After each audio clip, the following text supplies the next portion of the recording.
Buenas tardes, muchas gracias a todas y a todos los que nos acompañan en este segundo diálogo del Foro de Inteligencia Artificial que se organizó en esta 37ª edición de la Feria Internacional del Libro. El día de ayer iniciamos este diálogo y quiero agradecer a quien ha hecho posible que podamos organizarlo, al sistema de universidad virtual, al doctor Carlos Iván, que nos acompaña también el día de hoy. Muchas gracias. Y un doble reconocimiento a la rectora del Centro Universitario de Los Altos, que organizó también esta actividad, y además coordinadora de FIL Pensamiento, a la maestra Carla Planter. Muchas gracias, maestra, por estar aquí.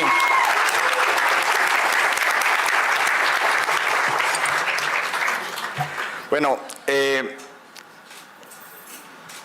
ayer en la inauguración empezamos a platicar un poco de cómo la inteligencia artificial estaba trastocando casi cualquier parte de nuestra vida, desde la forma en la que nos relacionamos, cómo decidimos qué película ver a través de las plataformas digitales, cómo decidimos qué restaurante reservar para ir a cenar o qué tipo de ropa vamos a comprar. De manera casi imperceptible, los algoritmos y la inteligencia artificial van formando una serie de deseos y también de miedos en las personas.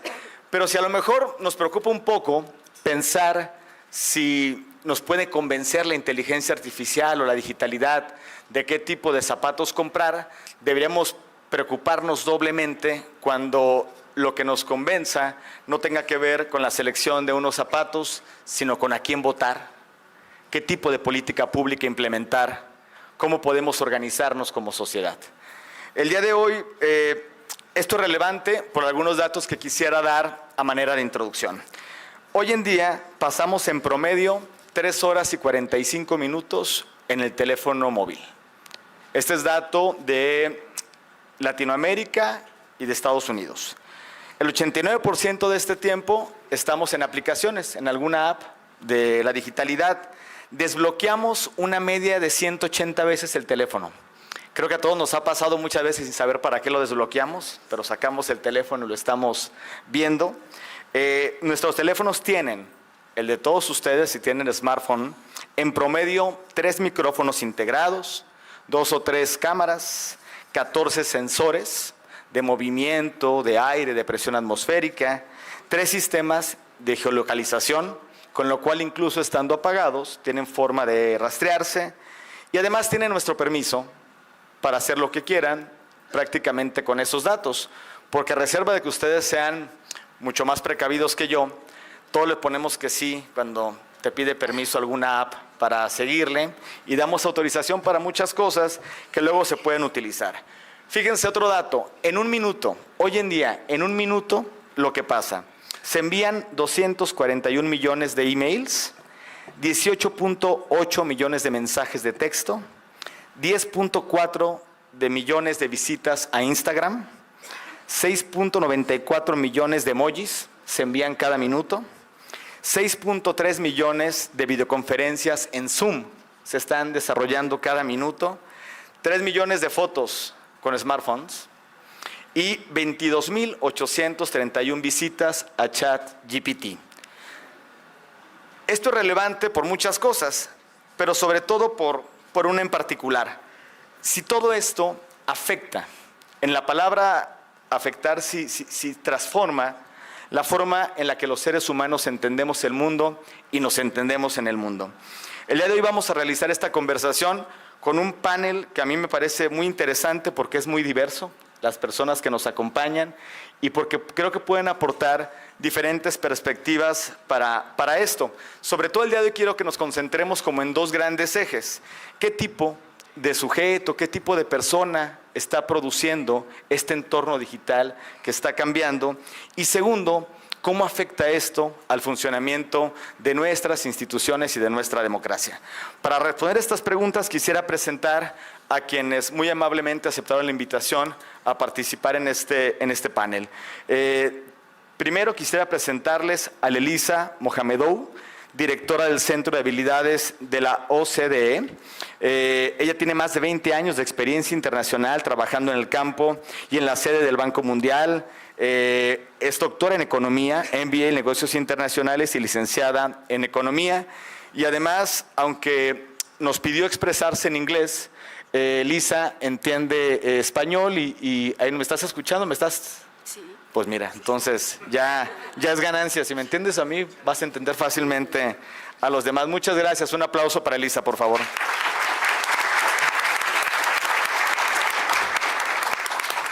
También los acompaña además de un servidor, que yo no soy panelista sino moderador, el único varón en la mesa, lo cual está muy bien, Daniel, así me lo pidió. Daniel Innerarity, este es tu último evento, Daniel, ya terminas. Daniel Innerarity es la segunda vez que nos acompaña en la FIL, quien ya le ha tocado verlo en otros foros, ha tenido una semana, digamos que muy movida. Daniel es catedrático en la Universidad del País Vasco, pero además es titular de la Cátedra de Inteligencia Artificial y Democracia del Instituto Universitario Europeo en Florencia. Y yo lo decía ayer y lo repito hoy, en realidad Daniel ha sido cómplice para poder organizar esta actividad.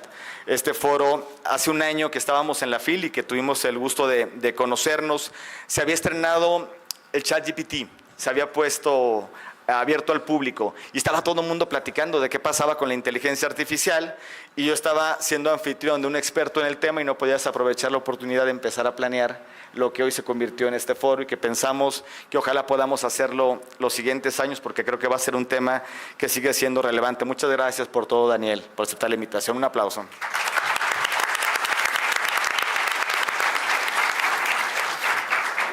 Nos acompaña también Penilei Ramírez, periodista de investigación.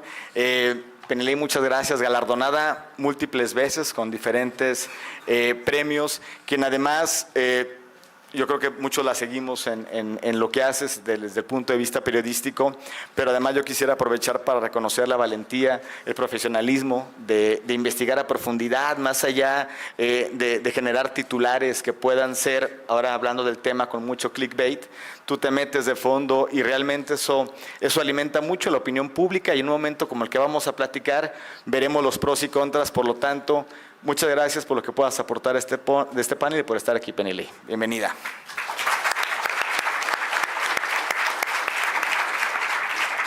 Nos acompaña también Lucía Bosoer. Ella es asociada de proyectos en la Escuela de Gobernanza Transnacional del Instituto Universitario Europeo y también es parte de la Cátedra de Inteligencia Artificial y Democracia en ese instituto. Lucía la verdad es que también ha desarrollado desde el punto de vista académico mucho en el tema de inteligencia artificial y también ha sido parte importante para organizar este encuentro. Muchas gracias por estar aquí, Lucía, y ojalá podamos seguir conversando y manteniendo este diálogo. Bienvenida.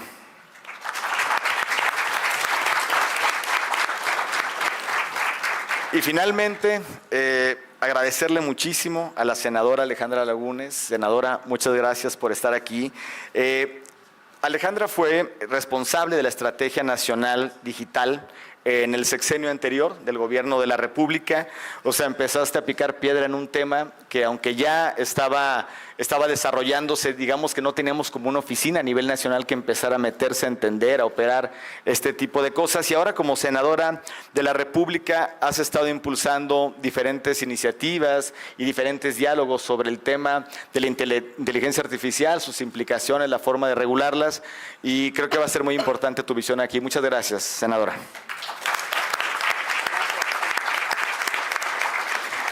A ver, quisiéramos como una dinámica muy ágil, en vez de tratar de ser tan riguristas con el tiempo, les quisiera proponer que hiciéramos intervenciones cortas, breves, sobre algunas preguntas que voy a intentar dejar en la mesa y que cualquiera pueda reaccionar, si así le parece, a los comentarios que hagan el resto, para finalmente tratar de desahogar 3 o 4 ejes y permitir que el público también pueda hacer preguntas al final y podamos dialogar con los asistentes y con las asistentes a esta actividad, que también me parecería muy valioso.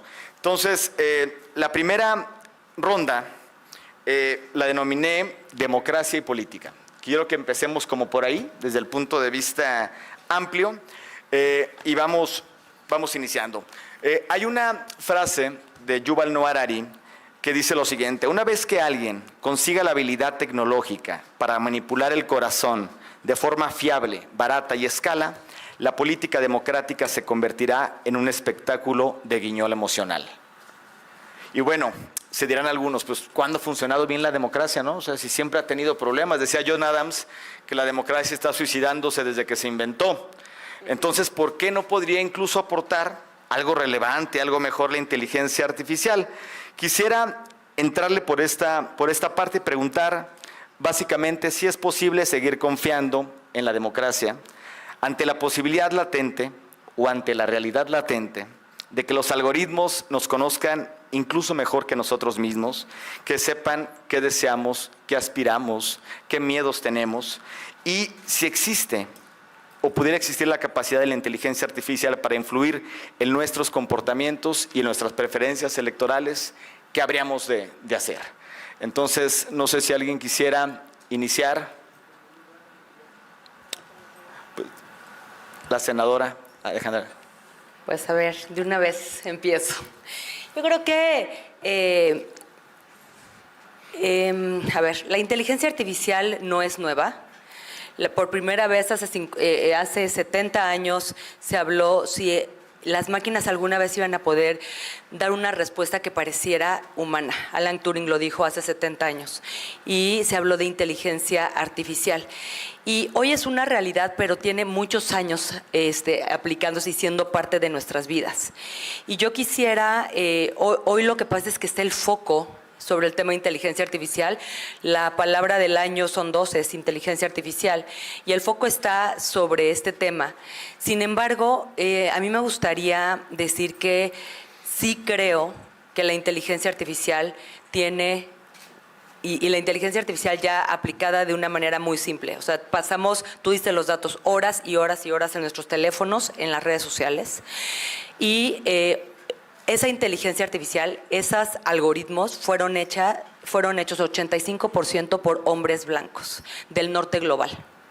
Entonces, naturalmente hay un sesgo en la creación y en la generación de esos algoritmos, de esos árboles de decisión que están en las redes sociales. Entonces, si hay un sesgo natural, si no estamos representados el sur global, porque naturalmente, o sea, porque hoy no estamos representados el sur global, y hay un sesgo.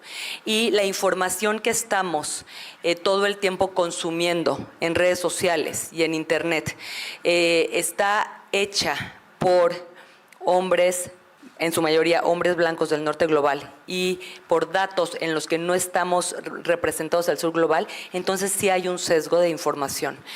Y tenemos muchos años alimentando esos árboles de decisión, esos algoritmos, millones y millones de personas alrededor del mundo, y de regreso nos lanza información que nos crea marcos de referencia y que nos marca ideas del mundo.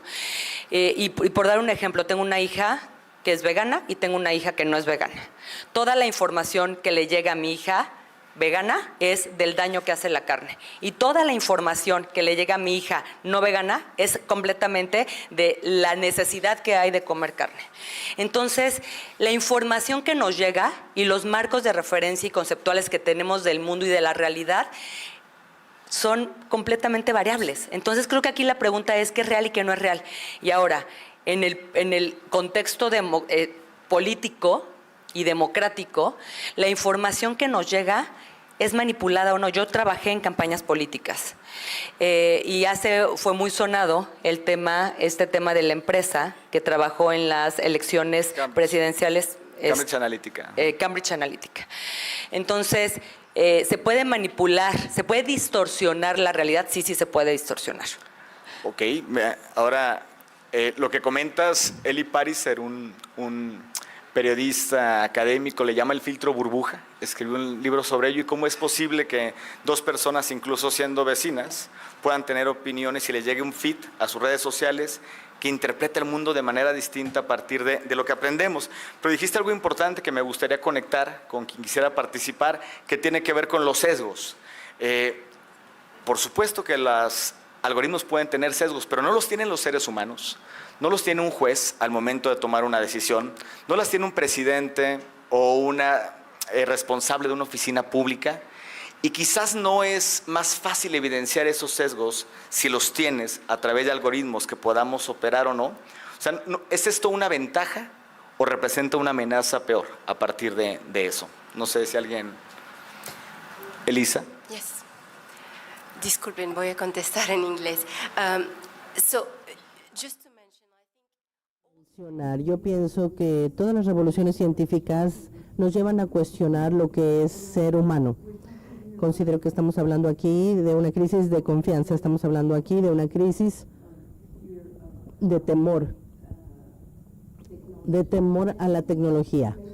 Y quiero mencionar dos citas. No sé si se acuerdan en los años 80 cuando Ronald Reagan dijo: las dos palabras más aterrorizantes son soy del gobierno y estoy aquí para ayudarles, son las peores palabras del gobierno. Así que el temor de las instituciones no es nuevo.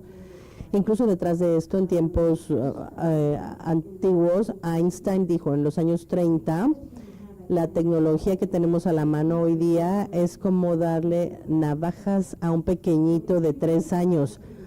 Así que estamos hablando del temor de lo que puede suceder con la tecnología. Estamos hablando de 1936 cuando Einstein mencionó esto. Todos estos temores que tenemos parece constituir una crisis que tenemos hoy en día, pero que viene de tiempo atrás. Yo considero que lo que ha cambiado ahora es cómo hemos amplificado todo esto y cómo lo hemos llevado a una escala mayor debido a la inteligencia artificial. Pero estoy de acuerdo contigo, no debemos subestimar el juicio humano, porque el juicio humano también se basa en un sesgo. Y te doy un ejemplo. La inteligencia artificial nos ayudó a descubrir algunos de estos sesgos. Amazon quiso contratar utilizando inteligencia artificial y después de un tiempo se dieron cuenta de que el modelo de inteligencia artificial tenía un sesgo contra las mujeres. ¿Por qué? Pues porque había sido alimentado con ingresar datos de contrataciones de los últimos 10 años que se basaban principalmente en la contratación de hombres.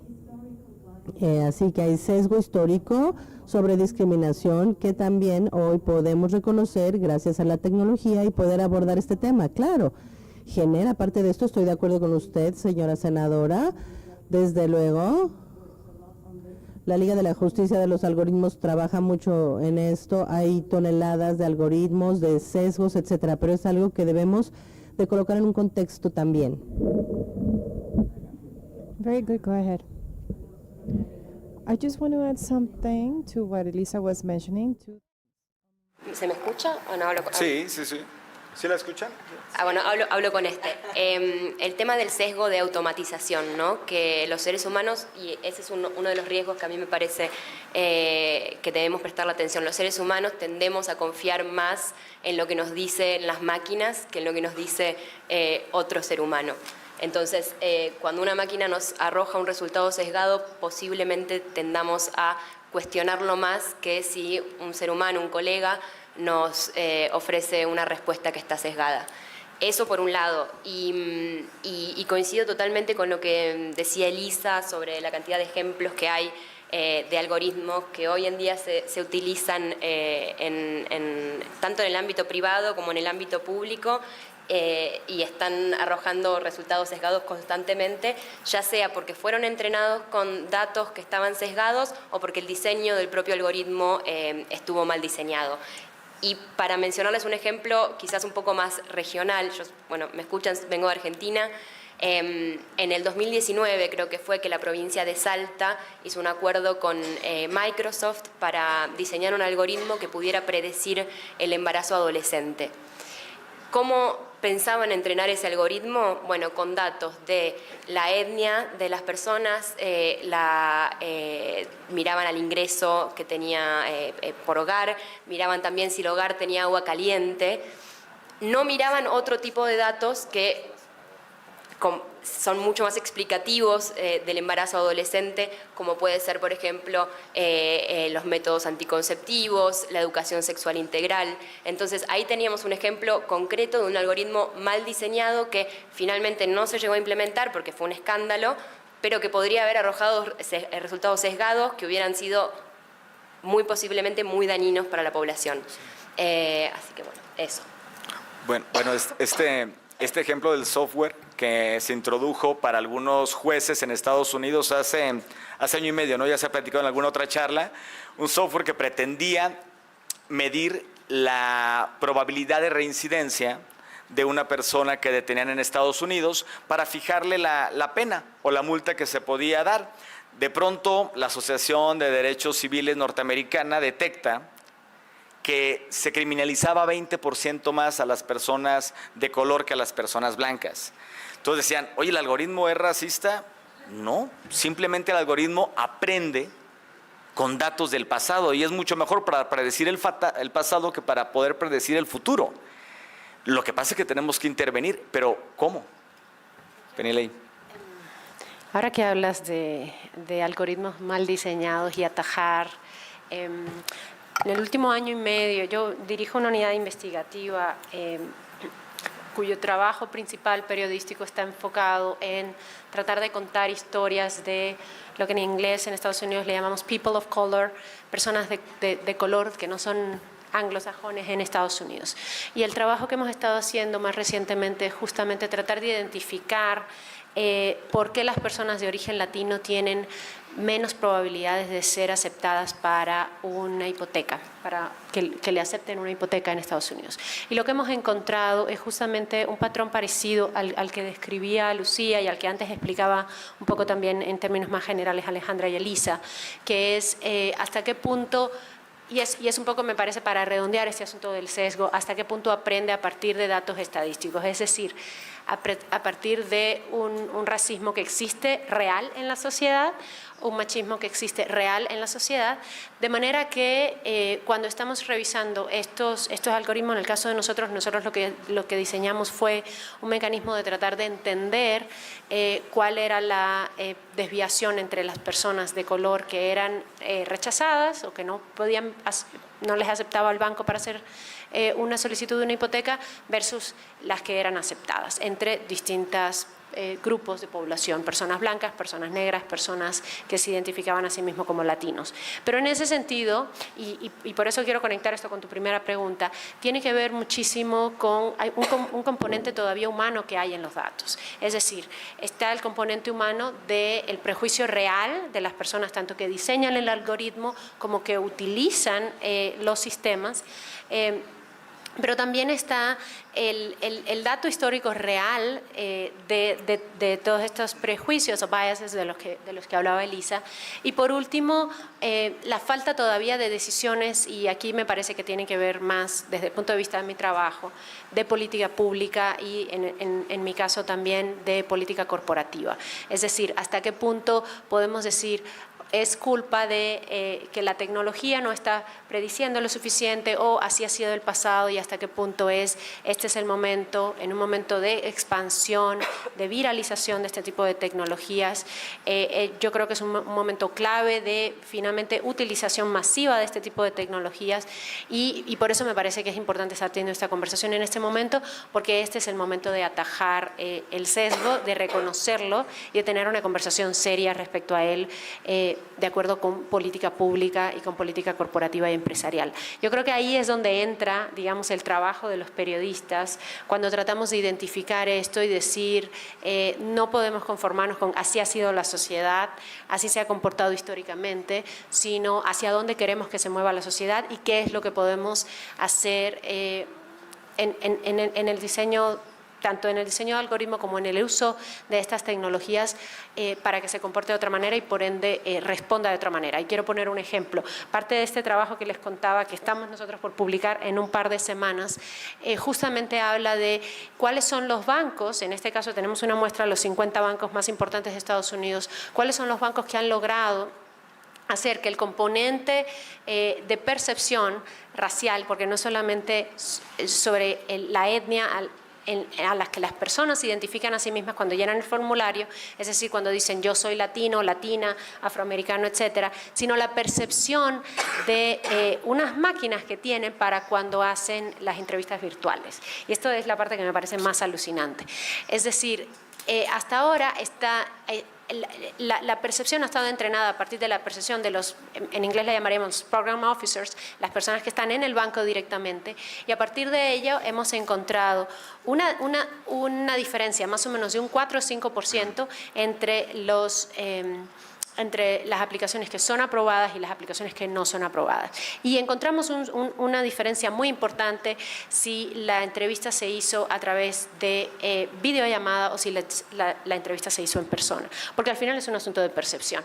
Entonces, me gusta explicar este ejemplo, porque es un ejemplo que se sale un poco de los ejemplos que solemos ver más en periodismo, que es respecto a la supervigilancia de los estados, los asuntos electorales, etcétera. Y me parece que es un ejemplo muy práctico de cómo podemos utilizar, salirnos un poco de qué terrible, todo está mal, la sociedad ha sido súper prejuiciosa y por tanto la inteligencia artificial va a ser súper prejuiciosa y estamos condenados a seguir en un ciclo interminable, y pensar más bien que estamos en una oportunidad, no creo exagerar cuando digo una oportunidad histórica de que los algoritmos nos ayuden a avanzar hacia la sociedad que queremos. Entonces creo que es un ejemplo que hay. Sí. Pero ya me gusta que pienses que tu ejercicio profesional como periodista puede abonar a disminuir los sesgos, y le preguntaría aquí a Daniel, que es el que falta, si los filósofos también sirven para algo en este momento, ¿hay alguna chance? No, los filósofos realmente para lo que vayamos es para complicar más las cosas, ¿no? Y es lo que yo voy a tratar de hacer ahora en 5 minutos. Llevamos muchísimo tiempo diciendo que la democracia no funciona, que los políticos no saben lo que queremos, que solo nos dejan votar cada 4 años, que se han distanciado de nosotros. Y tenemos la solución, y no sé por qué estamos tan remisos a aceptarla. La solución es que Siri, Alexa, voten por nosotros. Porque Siri y Alexa nos conocen mucho mejor de lo que nosotros nos conocemos a nosotros mismos. Entonces, en vez de ir a votar cada cierto tiempo, podemos ir a lo que alguien ha llamado una democracia indirecta directa. Es decir, que se estén registrando continuamente en un gran dispositivo lo que realmente nosotros queremos, no lo que dicen los políticos ideologizados y polarizados que queremos. Y, por tanto, eso se identifica mucho mejor, se agrega muy bien, ya está todo arreglado. No veo que no me lo van a comprar. Bueno, entonces, ¿qué problemas tendría esto?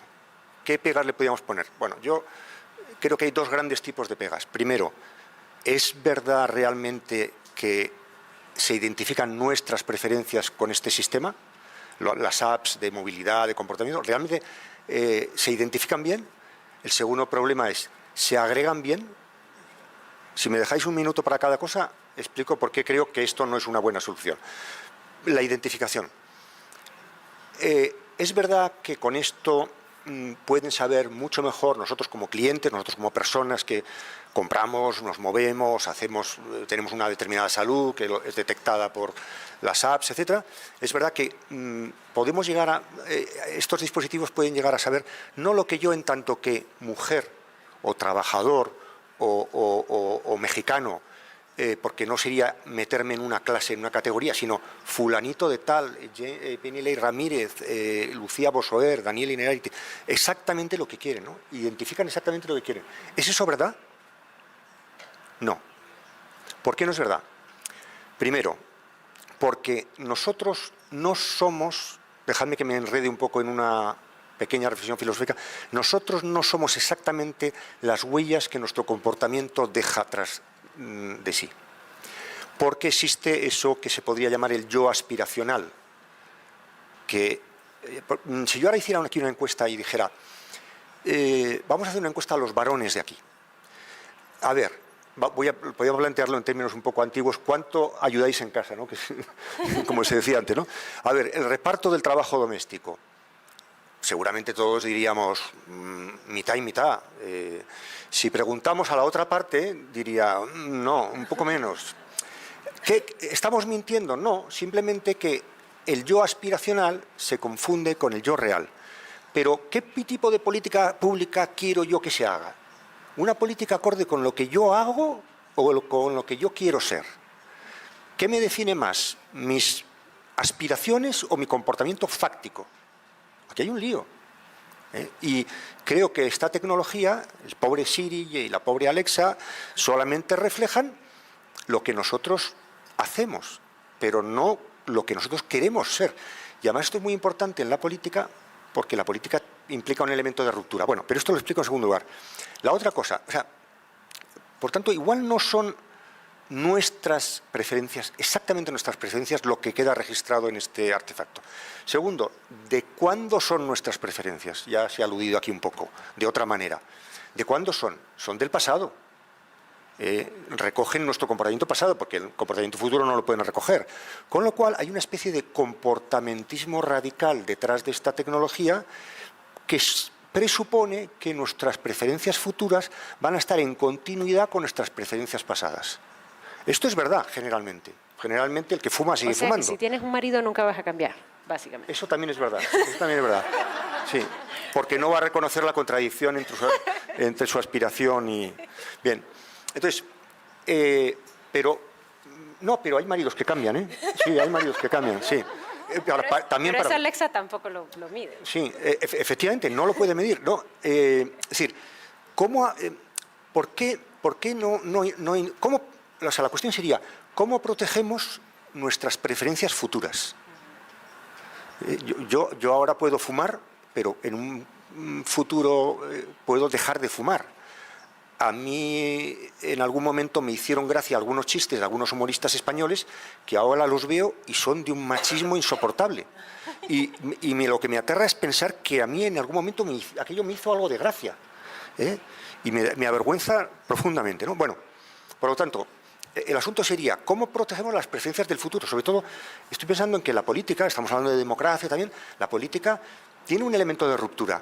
La política no es satisfacer las necesidades de clientes, sino generar un espacio en el que hay lugar a transformaciones. Lo podemos llamar, si estamos en México, lo llamaremos revolución institucional, porque sois magníficos en ese tipo de oxímorons, pero también hay transformaciones, reformas, es decir, hay un elemento de cambio. Y ese elemento de cambio, ¿cómo queda registrado? Con una ideología que es comportamentista.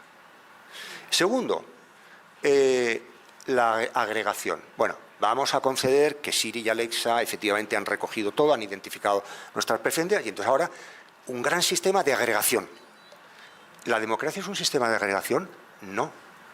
La democracia, desde mi perspectiva, es un sistema de deliberación. Es decir, no es un sistema técnico en virtud del cual tú quieres 10, tú 8, tú 7, bueno, pues la media aritmética está aquí. No, la democracia es generar un espacio de discusión en el que, ¿qué hacemos? Hacemos tres cosas que, y ya con esto termino, tres cosas que la mera agregación tecnológica de preferencias no hace bien. Primero, el problema de esta solución que he aportado y por la cual muy inteligentemente no he visto ningún entusiasmo en la sala, es que nosotros como ciudadanos no nos reducimos a personas que emiten huellas a través de su comportamiento. Queremos algo más. Segundo, en una democracia deliberativa, es decir, un espacio de discusión democrático, nosotros nos vemos confrontados con las preferencias e intereses de otros y medimos nuestras preferencias y nuestros intereses, o sea, medimos la compatibilidad de nuestras preferencias e intereses con la de los otros. No en un espacio pacífico, a veces puede haber incluso conflictos sociales terribles, pero tenemos esa obligación, al menos así lo entiendo yo, de medir la compatibilidad de lo que yo deseo con lo que tú deseas, ¿no? Y tercero, que también le faltaría un sistema de agregación, y termino con esto, ¿en algún momento hemos imaginado el resultado final de la agregación? Sí y Alexa, ¿no? Pero nosotros como ciudadanos tenemos que pensar en algún momento a qué tipo de sociedad aspiramos. No simplemente vamos a mezclar. Yo ahora venía en coche hasta aquí y hemos tenido un atasco de tráfico. El atasco de tráfico es muy interesante porque es un grupo de gente persiguiendo denodadamente su interés particular y contribuyendo al desastre general, que no se produciría si nos dejáramos amablemente, es decir, si hubiéramos imaginado el resultado catastrófico de muchas de nuestras agregaciones, que tienen que ver con el desastre climático, con otras muchas cosas, seguramente tendríamos una democracia mejor. Con lo cual, tenemos que introducir algún elemento de reflexión acerca de cuál es el objetivo final, cosa que una mera agregación técnica no puede hacer nunca. Muchas gracias, Daniel. A ver, si una agregación técnica no puede hacer esto, ¿qué está pasando ahora con la sobresaturación de información que tenemos en la digitalidad, ¿no? Ayer decías que una democracia de calidad requiere también una conversación pública de calidad en otra de las charlas. Y esto quisiera conectarlo con el siguiente eje que quisiera proponer, que es la construcción de la opinión pública. Y a ver, Penilei, para empezar por ti, que me parece que eres la experta en el tema. Hoy en día estamos quizás más expuestos, en el mejor de los sentidos, a una gran cantidad de información, de datos. Pero la información y los datos no necesariamente se convierten en conocimiento. El conocimiento es una función mucho más narrativa de la vida que aditiva, solamente de ir agregando cosas. Sin embargo, no solamente estamos expuestos a mucha información, sino además información que no necesariamente es verdadera.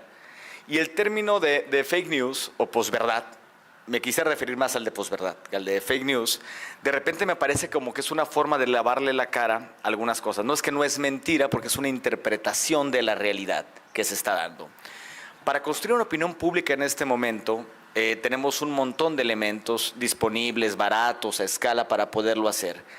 ¿Esto crees que pueda fortalecer el rendimiento de la calidad de la democracia en un futuro inmediato? ¿O por el contrario, puede llevarnos a tomar decisiones como las que se han tomado en diferentes lugares, por mencionar a Milei, ahora en Argentina, ¿no? Que también es el producto de un descontento que se venía gestando? ¿Y qué podemos hacer al respecto? Pues muchas gracias, muy buena pregunta. Y he aprendido mucho de todos hasta ahora, espero que ustedes también. Quiero responder con dos ejemplos. El primer ejemplo es una investigación que publicó este fin de semana el New York Times acerca de una serie de documentos que estuvieron en poder del gobierno de Israel un año antes del ataque en la Franja de Gaza. Los documentos decían básicamente, Hamás va a hacer un ataque, va a ocurrir en la frontera, va a ocurrir hacia las poblaciones que están del otro lado, vamos a aprovechar tal y tal y tal lugar, vamos a sobresaturar este y este otro lugar, vamos a penetrar y vamos a ejecutar un ataque masivo. Y todo esto estaba en un informe que circuló entre las altas autoridades de seguridad de Israel, uno de los países que utiliza más inteligencia artificial también para temas de seguridad, y por eso traigo a cuenta también Israel, y además el país que más ha surtido este tipo de tecnología en el mundo, especialmente en el caso que nos interesa más para América Latina. Y la decisión que tomaron, y esto es lo que revela la investigación del New York Times, la decisión que tomaron los altos mandos en Israel fue que no iban a hacer caso a lo que decía el informe, un informe recuperado principalmente con información de inteligencia, es decir, no solamente con supervisión automatizada, etcétera, sino con información de inteligencia de campo, y que no le iban a hacer caso porque no creían que jamás pudiera, de nuevo la diferencia entre, por eso lo recordé ahora, que pudiera ser capaz de atreverse a semejante cosa, porque nunca la había hecho en el pasado y porque realmente a las autoridades israelíes lo que les preocupaba era Hezbollah. Ahora, quiero que levanten la mano todos los que crean que cualquiera que tomó esta decisión de no hacerle caso a este informe estaban equivocados. ¿Quién cree que estaban equivocados y que a lo mejor hubiera sido buena idea prestarle un poco más atención a este informe que circuló hace más de un año? Okay.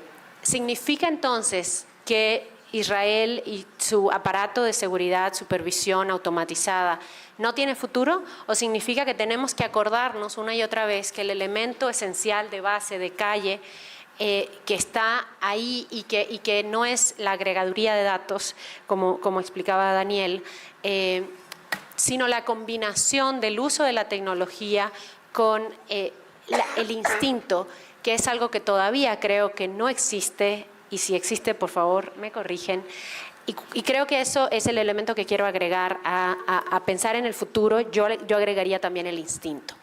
Y quiero combinar esto con un segundo ejemplo acerca de las poblaciones en Estados Unidos que están dispuestas y preparadas para votar nuevamente por Donald Trump el próximo año en las elecciones federales estadounidenses.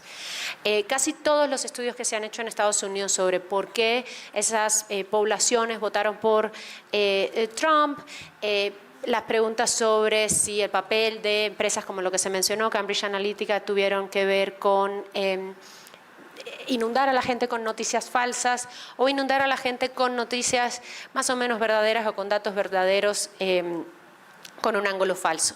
Y lo que se ha encontrado es que es una combinación de las dos cosas. Es una combinación de noticias que están exageradas, que están falseadas y noticias que son verdaderas. Y quiero poner un ejemplo que nos atañe a todos. Cuando Trump dice que México ha pagado el muro, ¿creemos que es verdad o es mentira? ¿Es verdad o es mentira? Alguien dirá, ¿México ha pagado el muro? Es mentira. Pero si ahora decimos, México ha pagado por cientos y decenas de cientos de agentes de la patrulla fronteriza mexicana que han impedido que los migrantes lleguen a la frontera estadounidense, que los han parado en territorio mexicano, en el sur de la frontera mexicana. ¿Ustedes creen que Trump a lo mejor a eso se refiere cuando dice que México ha pagado el muro? Por tanto, a lo mejor, ¿México ha pagado el muro? Ok, ¿creen que entonces hay una sola respuesta a esa pregunta y por tanto si tratáramos de incorporar en esto en un algoritmo, habría algo que nuestro instinto nos dice que a lo mejor no es una fake news tradicional, sino que podemos interpretarlo de esta otra manera? Entonces voy a cerrar aquí porque no quiero extenderme demasiado sobre ejemplos de mi profesión, pero los traigo a cuento para explicar por qué es una combinación de las dos cosas. Y la idea con la que quiero dejarlos en este momento, además de, y quisiera que nos vayamos quedando con temas importantes que se están hablando, como el sesgo, como el prejuicio, como la necesidad de agregar, y yo diría también con el instinto. Y por último me gustaría agregar que tengan en cuenta otro concepto que es el contexto.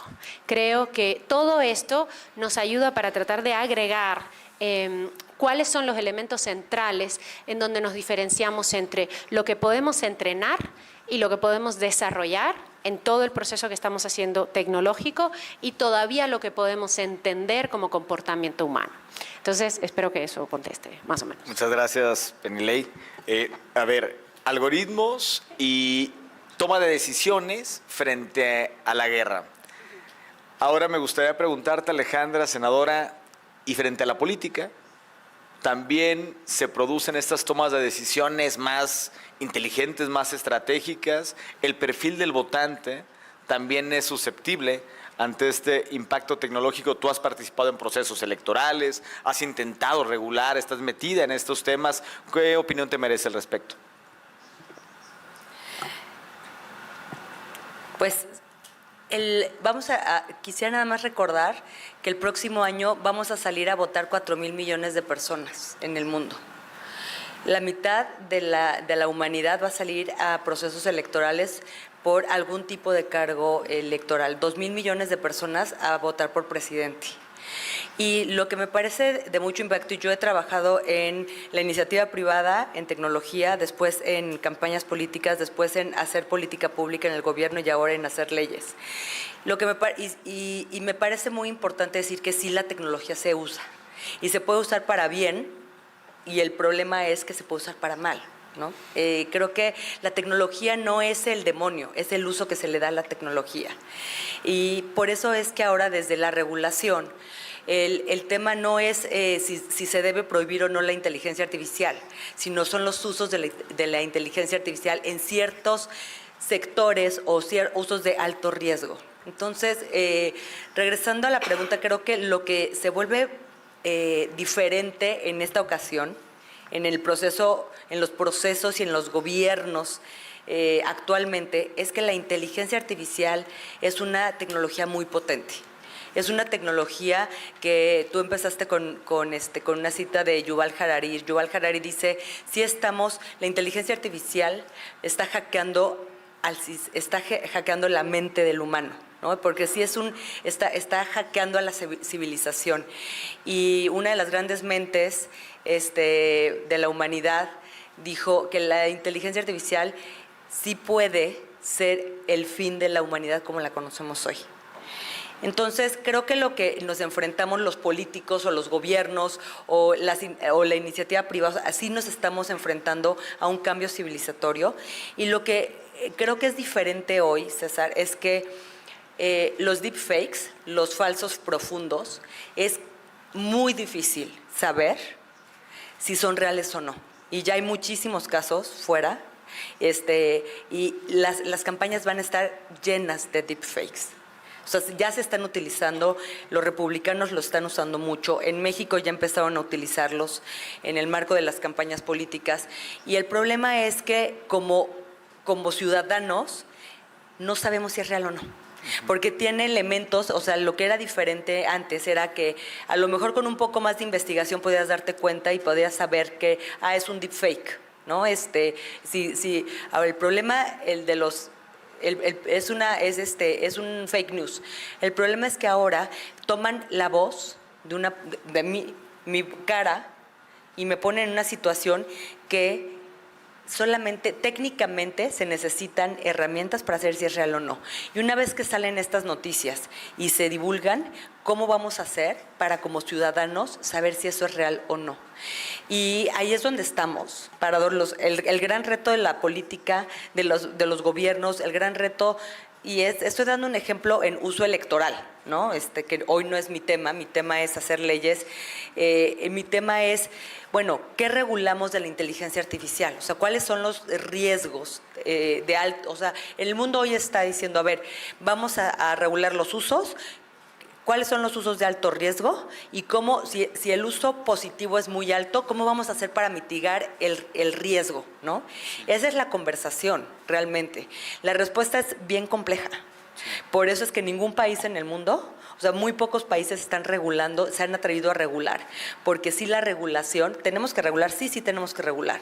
Pero la respuesta no es simple. Y sería muy simplista decir, vamos a prohibir la inteligencia artificial en este sector, ¿no? ¿Por qué? Porque el potencial transformador es tan alto, sí tenemos la capacidad de curar las enfermedades que no hemos curado, de darle solución a la crisis climática, de solucionar la pobreza, de resolver el tema de brechas, o sea, hoy tenemos la oportunidad con esta tecnología de por fin resolver los grandes retos que hemos tenido como humanidad desde hace cientos y cientos de años. Sin embargo, la respuesta es muy compleja y hoy por eso es que estamos en mesas de discusión, debatiendo a nivel local y conectados con lo que está pasando globalmente para saber cómo resolvemos el tema.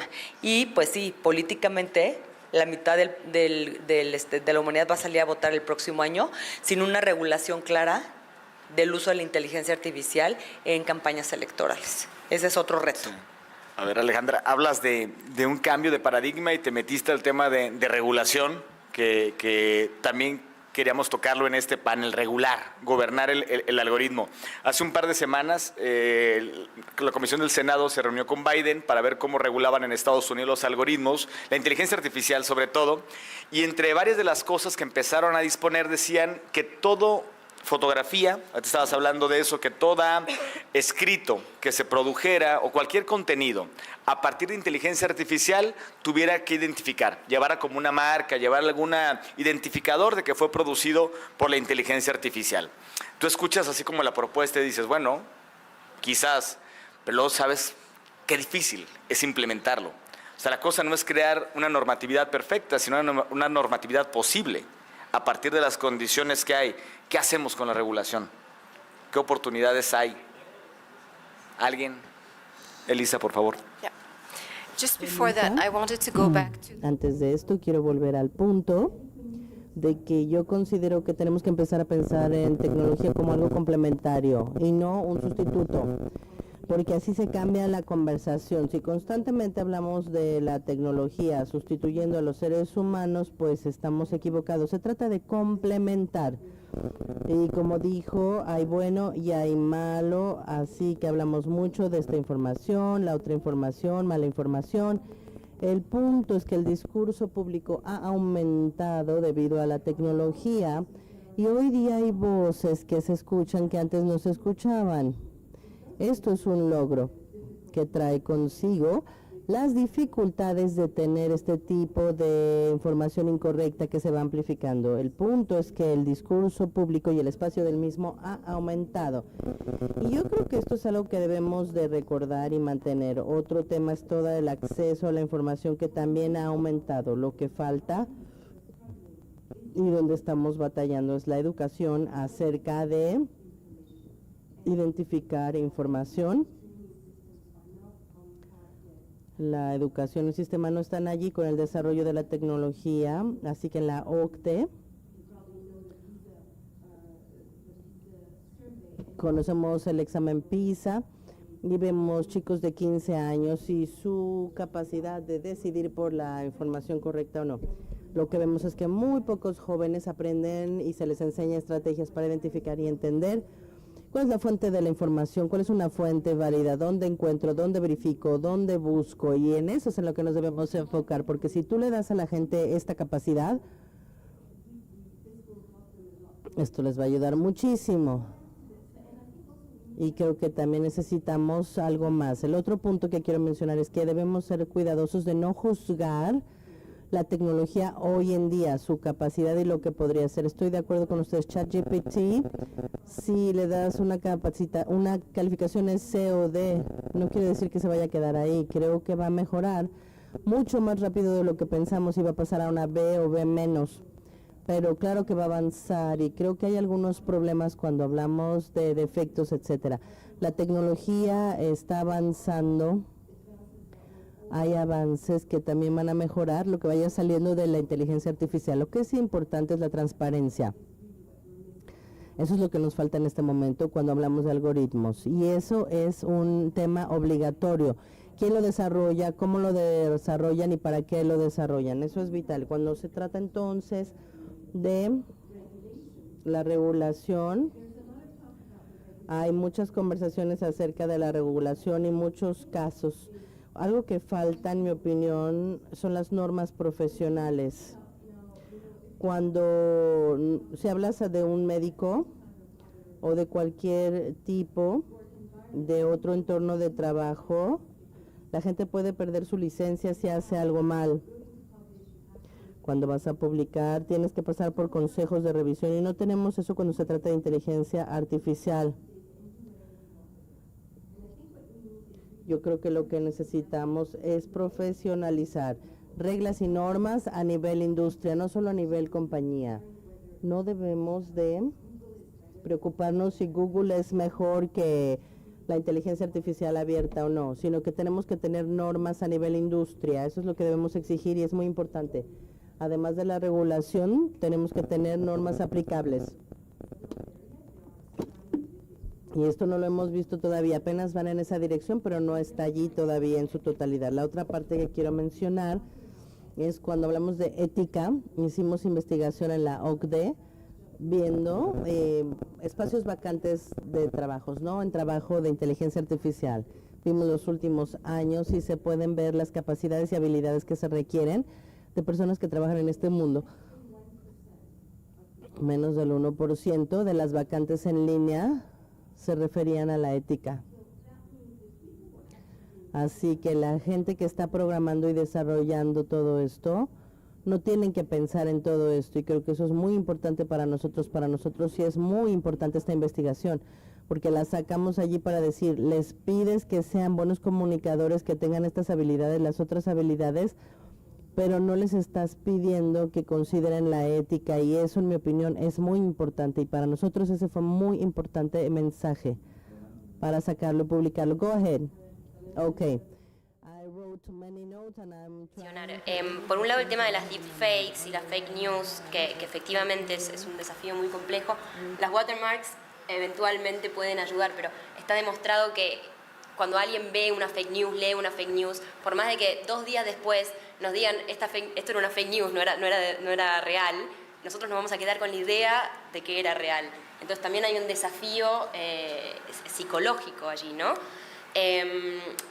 Para ir al tema de la regulación que preguntabas tú, César, me gustaría mencionar algunos de los desafíos para regular hoy en día. Por un lado hay un desafío conceptual, ¿no? No hay un acuerdo universal sobre qué es la inteligencia artificial, de qué estamos hablando cuando hablamos de la inteligencia artificial. Entonces, ¿cómo regular algo que por un lado es extremadamente complejo, no es algo concreto que es fácil de regular, sino que es un conjunto de infraestructura física, de materia prima, de redes, que es muy complejo? No solamente no hay acuerdo conceptual sobre lo que es la inteligencia artificial, sino tampoco hay acuerdo conceptual sobre los principios que están mencionándose en todas estas guías, recomendaciones que están saliendo a nivel global. Son conceptos que me cuesta un poco traducirlos al español, pero cuando se habla de transparencia, pero trustworthy, fairness, ¿qué significa eso? Tenemos un filósofo, seguramente Daniel nos puede contar un poco de qué es lo que significa fairness. O sea, no hay acuerdo sobre eso. Entonces, queda muy lindo en el papel, pero luego para implementarlo, como mencionaba Elisa, es muy difícil y me imagino que Alejandra tiene mucho para decir al respecto. El peso de las corporaciones.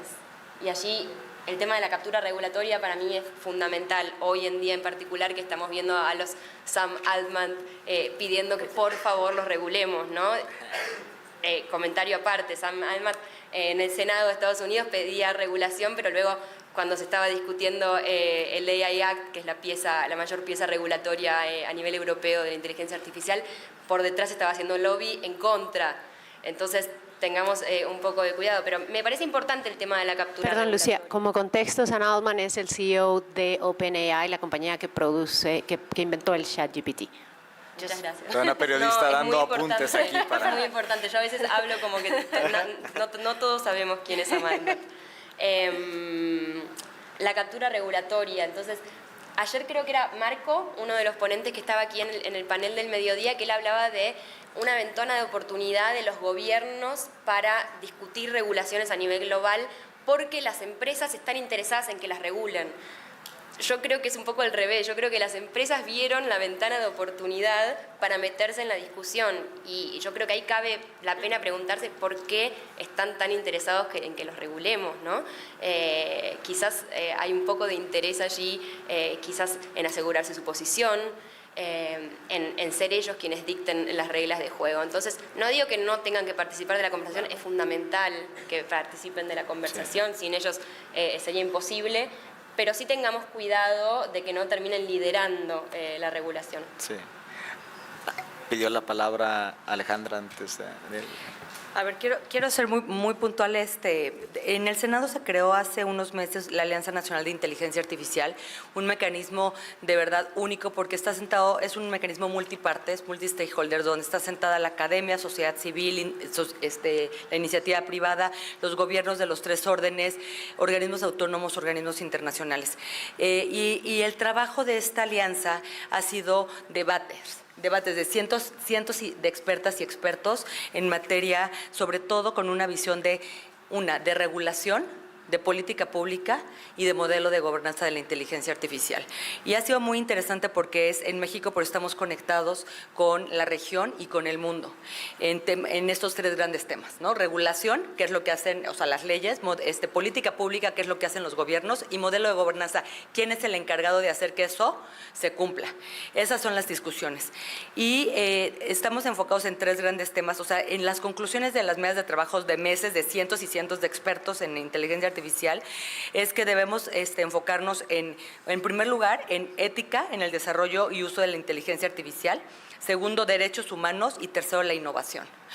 La ética me parece súper interesante porque hace mucho tiempo no hablábamos de ética, en cómo regulamos la ética, ¿no? O sea, cómo hacemos una ley de ética. Y creo que la orden ejecutiva de Joe Biden es un gran avance. Lo que ha hecho la firma de Bletchley en Reino Unido, donde más de 30 países firmaron, la reunión de Chile ministerial, 20 países firmamos, ahí estuvo México y firmó, la G7 también hizo la Hiroshima. Entonces, estamos viendo cómo los países están firmando y casi todos los principios son éticos. O sea, y otra cosa es que se está poniendo la luz sobre estas grandes empresas que durante años han hecho tecnología con inteligencia artificial. Simplemente se les está poniendo la luz y están firmando también acuerdos donde van a tener que transparentar, donde van a tener que explicar ¿no? Darle transparencia algorítmica, explicabilidad, accountability, o sea, responsabilidad. Si tú estás haciendo inteligencia artificial, eres responsable de lo que pase con esa inteligencia artificial. Entonces, me parece que esto sí está pasando en el mundo. Yo no creo que la iniciativa privada, o sea, las grandes empresas sean malas, la verdad. Creo que están sentadas a la mesa y están firmando acuerdos donde están diciendo, a ver, vamos a transparentar lo que estamos haciendo. Me parece que es muy interesante lo que está pasando porque no eran responsables de lo que estaban haciendo y ahora sí, lo están haciendo. Y creo que el hecho de que hay un cambio de paradigma incluso en cómo vamos a hacer las leyes, porque el hecho de hacer leyes alrededor de ética es muy, muy interesante. En el Senado hoy, entre el Senado y diputados, hay 20 iniciativas de ley, 20 propuestas de iniciativas de ley en torno a inteligencia artificial, 20. La gran mayoría son modificaciones al Código Penal o tipificación de delitos, como por ejemplo el deepfake o ¿no? Vaya, casi todos están muy enfocados en eso. Hay algunas que están enfocadas. Yo presenté una de la mano con la alianza para dotar al Congreso de las capacidades para poder legislar en materia de inteligencia artificial, ciberseguridad o neuroderechos. Otra palabra que van a empezar a escuchar mucho, los neuroderechos. O sea, cuáles son mis derechos de mis pensamientos, de mis recuerdos, de mis creencias.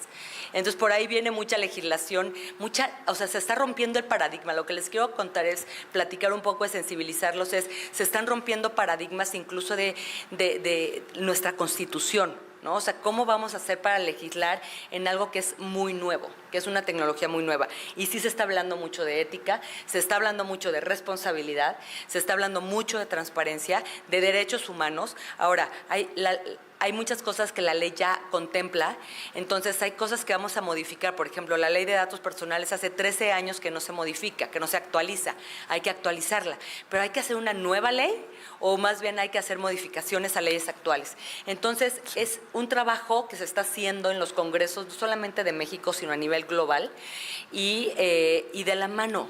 Estamos colaborando con la academia, con expertos, con la industria, porque no se puede solos. Es algo tan nuevo que nadie sabe las respuestas y me parece que el ejercicio es colaborativo, el ejercicio es bien humilde de todas las partes, nadie tiene la respuesta y lo que sí sabemos es que lo que tiene que estar al centro es el bienestar.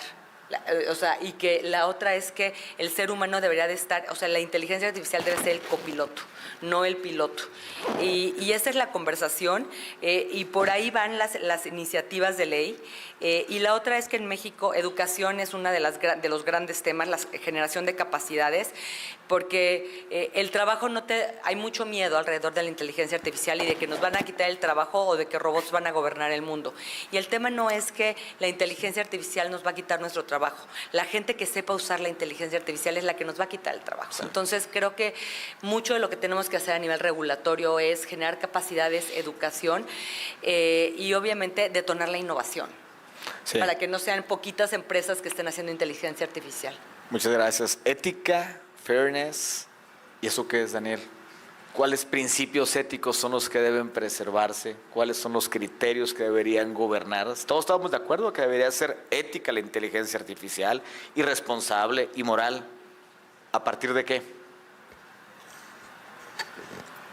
Ayer se cumplía un año del ChatGPT y el Parlamento Europeo llevaba 3 años discutiendo un acta, que es como se llaman las leyes en el Parlamento Europeo, de inteligencia artificial, donde no se mencionaba el ChatGPT.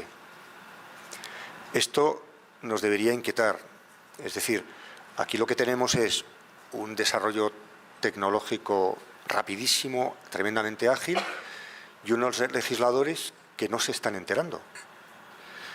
A mí me ha tocado hablar en diversos parlamentos del mundo y no he estado en el Senado de México, por eso digo lo que ahora voy a decir, y el panorama es desolador. Es decir, nuestros legisladores no entienden la tecnología. Si lo entendiéramos los filósofos, yo lo diría esto como un reproche, pero es que tampoco lo entendemos los filósofos, ni los tecnólogos. Es decir, aquí hay un asunto del que no creo que tenga la culpa nadie. No se trata de echarle las culpas a nadie, sino de tener en cuenta que hay una enorme asimetría entre desarrollo tecnológico y regulación. ¿Cómo salvamos esa asimetría? ¿Cómo corremos más que la tecnología? Yo creo que esto tiene varias soluciones, pero una primera es pensarla bien. Y no estoy barriendo para casa, no estoy diciendo que los filósofos tengamos que... No quiero que me contraten. No, lo que digo es que tenemos que pensar bien el asunto, porque detrás de muchas cosas, de muchas expresiones que se oyen, realmente hay una falta de entendimiento de qué es lo que estamos hablando. Yo estoy muy de acuerdo con lo que dice Elisa, que no en vano está en la OCDE, que es una institución que esto lo entiende muy bien, de las que mejor lo entienden, cuando ha hablado de inteligencias complementarias. Claro, el problema es que la gente no escucha a Elisa, sino que lee a Harari. Y Harari no tiene ni idea de inteligencia artificial. Y flota en el ambiente una idea según la cual se trataría de la inteligencia humana y la inteligencia artificial de dos cosas similares que compiten a ver quién gana la una a la otra. Profundo error. La inteligencia humana es una cosa y la inteligencia artificial es una cosa que se parece a la humana, pero que realmente es otra cosa. Y la clave del éxito, el que regulemos bien, no es que consigamos someter a control la inteligencia artificial y la subordinemos a la nuestra, sino que entendamos simplemente, y no es nada fácil, para qué cosas nosotros somos mejores y para qué cosas las máquinas son mejores. Y que generemos un ecosistema de colaboración. Que pensemos que en el mundo del trabajo, una cosa son los puestos de trabajo y otra cosa son las tareas. Evidentemente, la aplicación, la introducción de la inteligencia artificial en el mundo laboral va a generar una gran disrupción.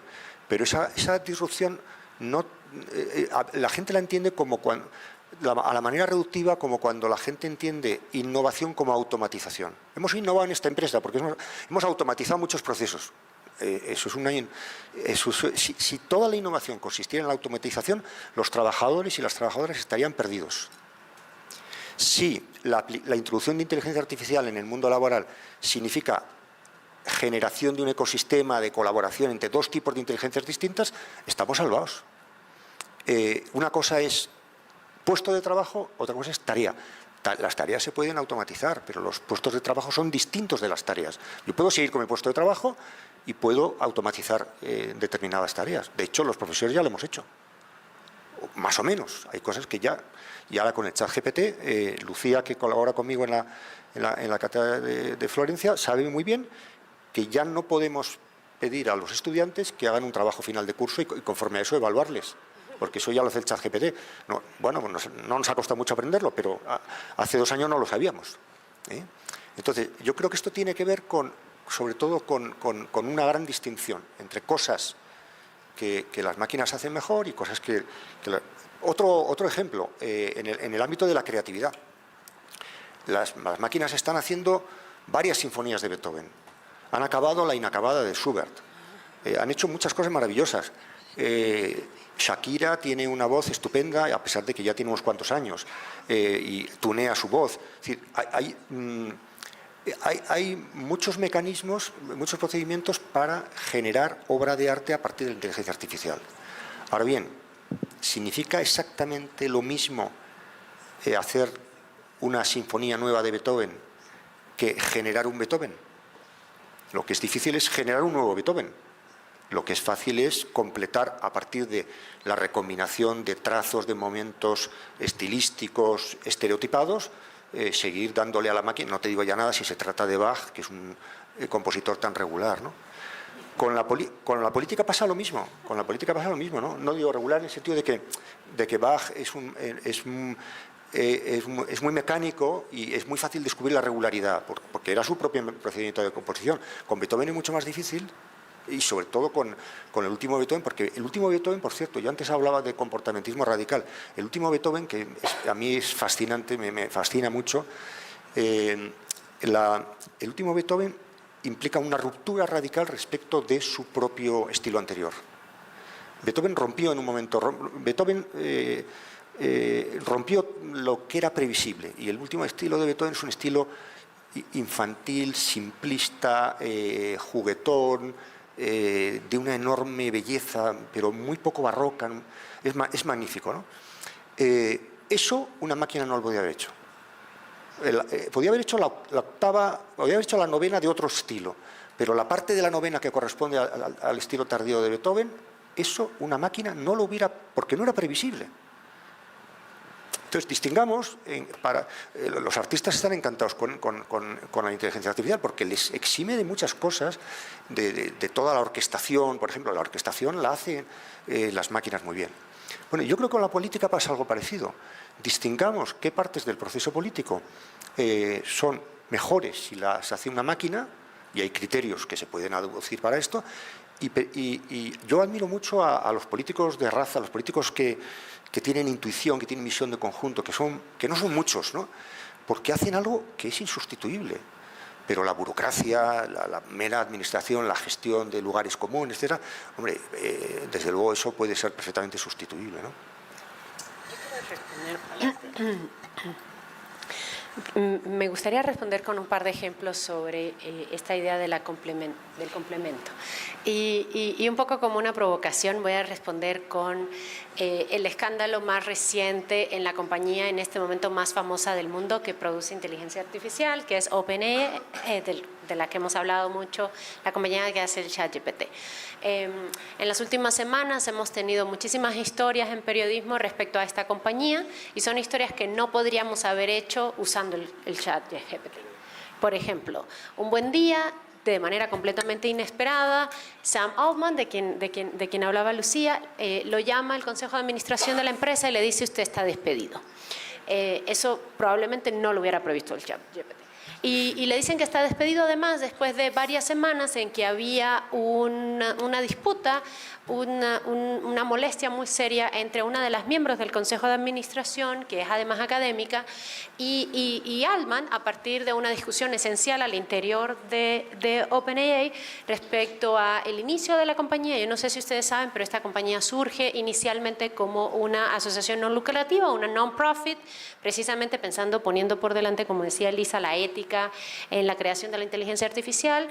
Bueno, unos años después, 7 años después, corrígeme si estoy equivocada en las fechas, deciden que, bueno, en realidad están haciendo una tecnología que es multimillonaria, van a tener un acuerdo multimillonario con Microsoft y por tanto crean una segunda división que es una compañía privada que depende de la asociación no lucrativa que habían tenido originalmente. Y toda esa historia fascinante de intrigas y traiciones, y el Consejo de Administración votando a Salman, y luego todo el mundo protestando y casi toda la compañía diciendo pues todos vamos a renunciar, y luego unos días después la restauración de Altman como presidente de la compañía.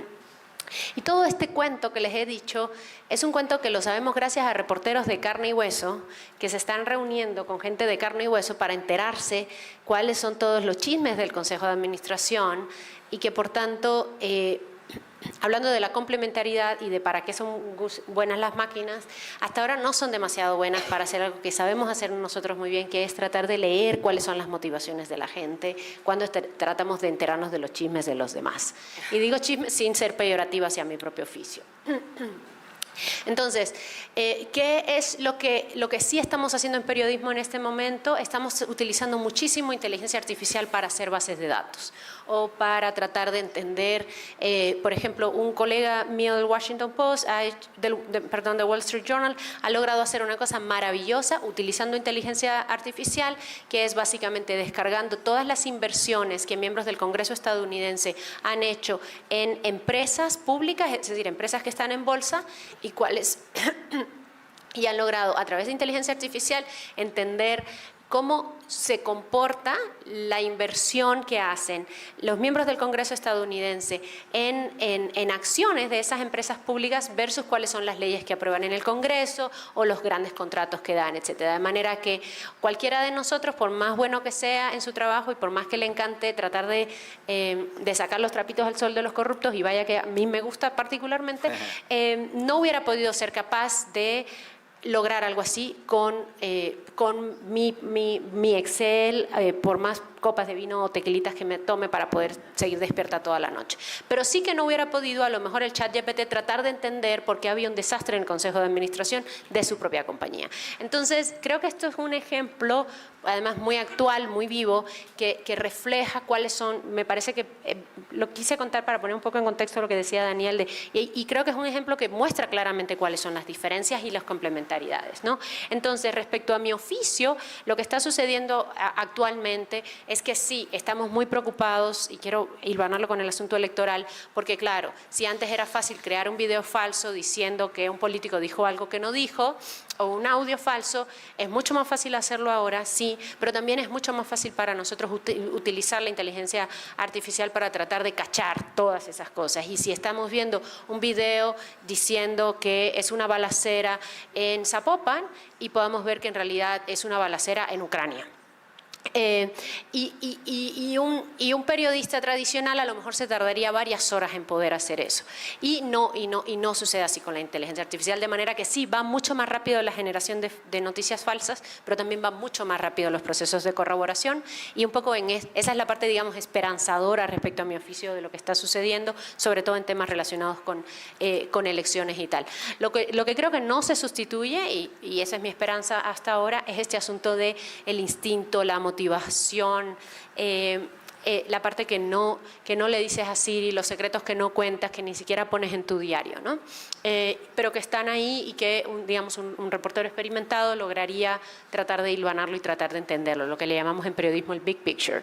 Entonces, lo que me parece que a donde me parece que vamos, y difiero profundamente con que somos ahora como una suerte de concierto de autoridades y grandes empresas, todos de la mano tratando de regular con ética la inteligencia artificial. Yo no creo esto para nada, creo que estamos ante un riesgo inminente de grandes hipercorporaciones de inteligencia artificial, mucho más poderosas de las grandes corporaciones que tenemos hoy en Silicon Valley, y para muestra podemos ver lo que está pasando con Google y Microsoft, tratando de cooptar, ahí sí, con reportería de carne y hueso, con dinero real, miembros del Congreso estadounidense para tratar de usar cosas a su favor. Y en un ejemplo mucho más local vemos el uso tremendo, aumentado el uso de criptomonedas para pagar, por ejemplo, las ganancias de venta de fentanilo o de otras drogas que se fabrican en lugares que conocemos, a lo mejor donde tenemos incluso familiares,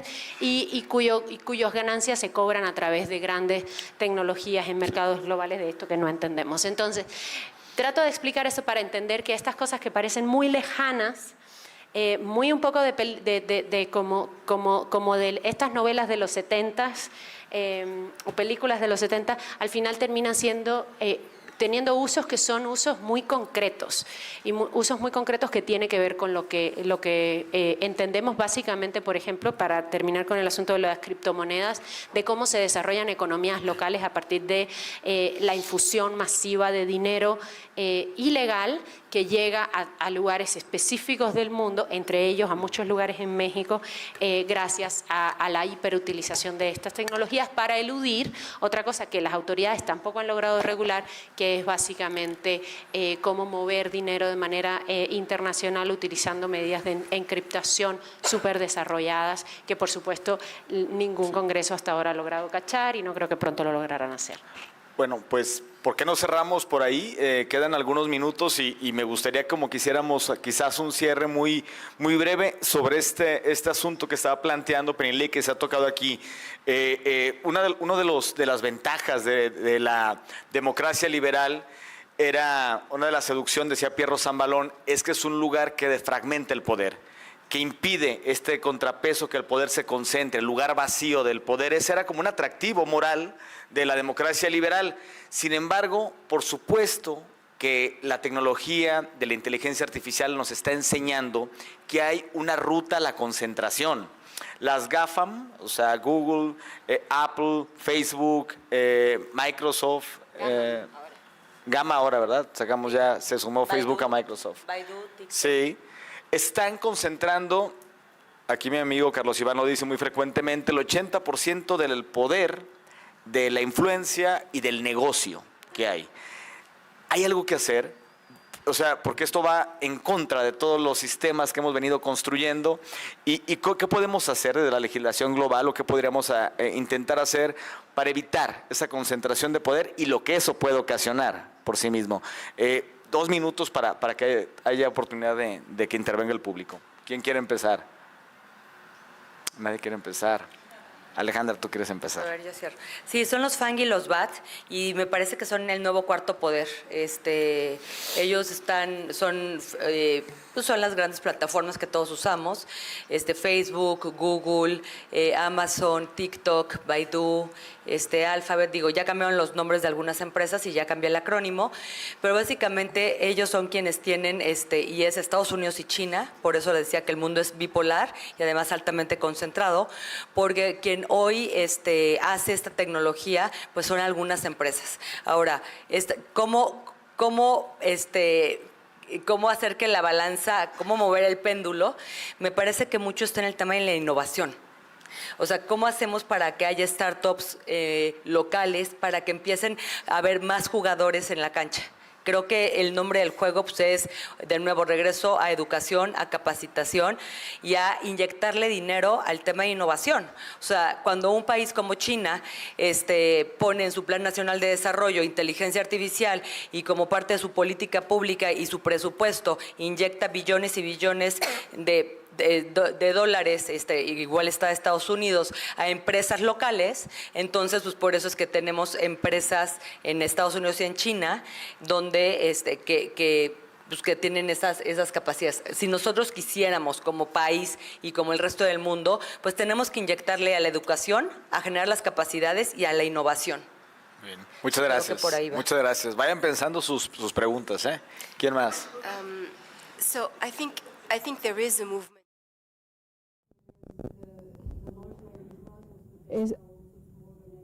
Tenemos módulos de lenguaje grandes y chicos que se están desarrollando.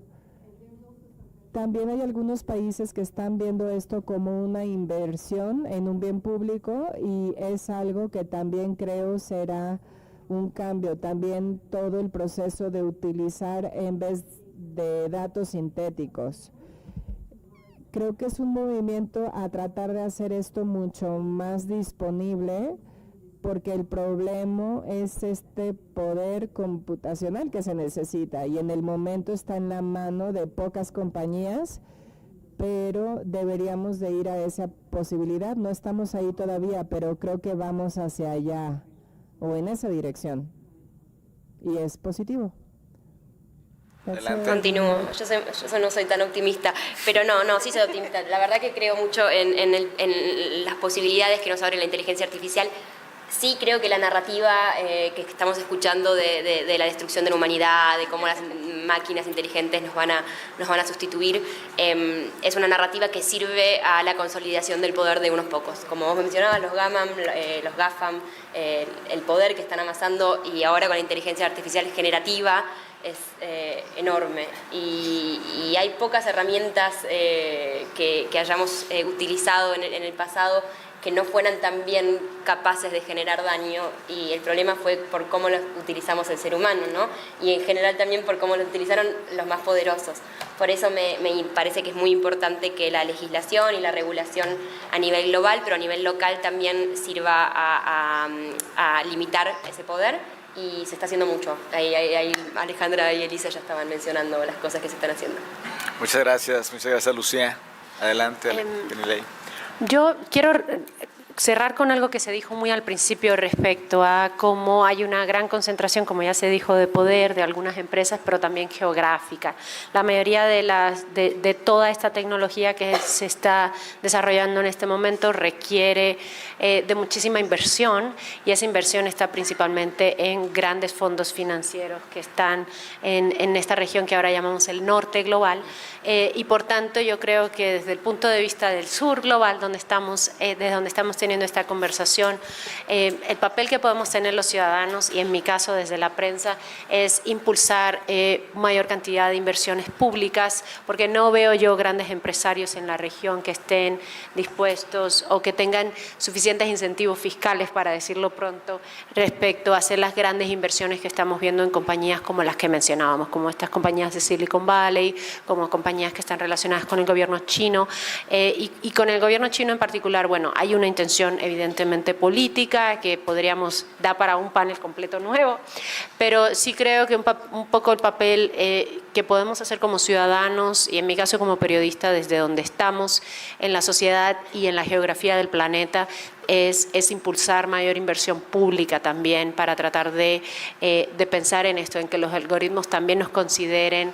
Y el último ejemplo que me gustaría dar es una cosa muy graciosa. El año pasado una ex ejecutiva de Facebook filtró muchísimos datos, principalmente al Wall Street Journal, sobre problemas que había dentro de la compañía, información confidencial de la compañía, y una de las cosas que encontramos es que muchas de las grandes problemas de Facebook para atacar fake news en nuestros países es que no entendían la jerga local, de manera que no entendían, por ejemplo, qué cosa era un huerco, y entonces no entendían qué cosa era estar bichi, no entendían algunas cosas que ustedes se ríen, pero fíjense, algunos de los panelistas no se ríen porque no saben qué cosa es ser un huerco o estar bichi. Y yo, por supuesto, aprendí qué cosa era estar bichi investigando sobre narcotráfico en Sinaloa, y aprendí qué cosa era un huerco investigando sobre corrupción en Coahuila. Y lo que quiero decir es, sí necesitamos mucha mayor inversión, y sí creo que esa mayor inversión, por lo menos en nuestra zona geográfica, tiene que venir de muchas iniciativas gubernamentales, y lo mismo con la regulación. Muchas gracias, Penilei. Por último. No, yo creo que ya he dicho todo. Simplemente me acabo de acordar de otro ejemplo, porque a veces parece que esto de que la inteligencia artificial sea una tecnología que nos esté superando y que esté superando a los parlamentos no es tan nuevo. Y me ha venido a la cabeza un ejemplo, porque yo vivía en Francia entonces, y me acuerdo muy bien, en medio de la crisis económica, un poco antes de que estallara la crisis de las subprimes, la Asamblea Nacional Francesa estaba a punto de aprobar una ley de acceso universal al crédito. Ley aprobada, que iba a ser aprobada por la derecha y por la izquierda.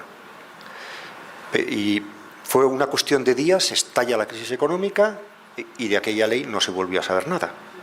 Pero claramente eso indica que los legisladores, bueno, y la sociedad en general, porque también nosotros estamos empujando, entendíamos que eso de que hubiera un crédito de acceso fácil nos parecía fenomenal.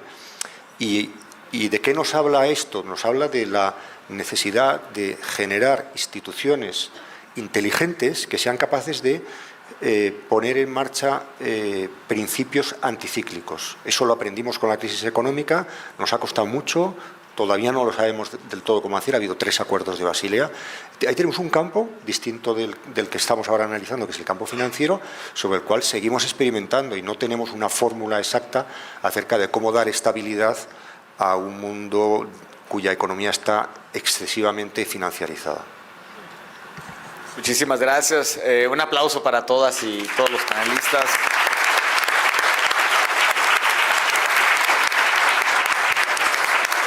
Pues abre el diálogo. Vamos a hacer una ronda de 3 preguntas y si les parece, vamos una y luego otra. Alguien que tiene el micrófono. Pues a ver, ahí hay una. Empezamos de atrás para adelante. 1, 2, 3. Hola, ¿qué tal? Buenas noches. Segunda ronda. La pregunta va dirigida para el doctor Daniel Inarriti.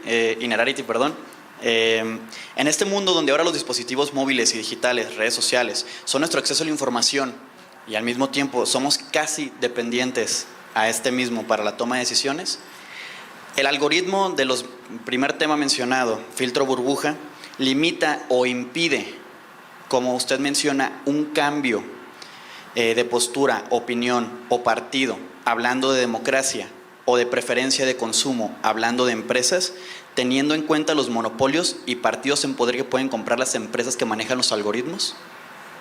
Muchas gracias. ¿Quién más? Ya tienes tu micrófono y todo, mira. ¿Qué tal? Muy buenas tardes. Yo más que nada quiero preguntar sobre la inteligencia artificial y cómo impacta en los derechos humanos. En concreto, muy bien. Así vamos a alcanzar a hacer más. Adelante. Hola, va para cualquiera. Desde su perspectiva, ¿qué herramientas se podrían utilizar o crear para mitigar el uso excesivo de inteligencia artificial en la toma de decisiones críticas? Muy bien. Dos más si quieren y luego ya nos vamos de este lado, porque si tengo aquí marca personal. Bueno, la mía es un poquito Sesgo. larga, pero ahí va. La voy a leer tal cual la anoté. Sabiendo que es un error pensar en la inteligencia artificial dentro de un gobierno como algo desconectado del mundo o autónomo, centrándonos en la posición latinoamericana y del sur global como su rol en una posición de desventaja, subordinación o subrepresentación, ¿qué tan conveniente es adoptar dichas inteligencias a nuestros sistemas políticos si los que mandan en el campo de la inteligencia artificial son precisamente las naciones con ventajas?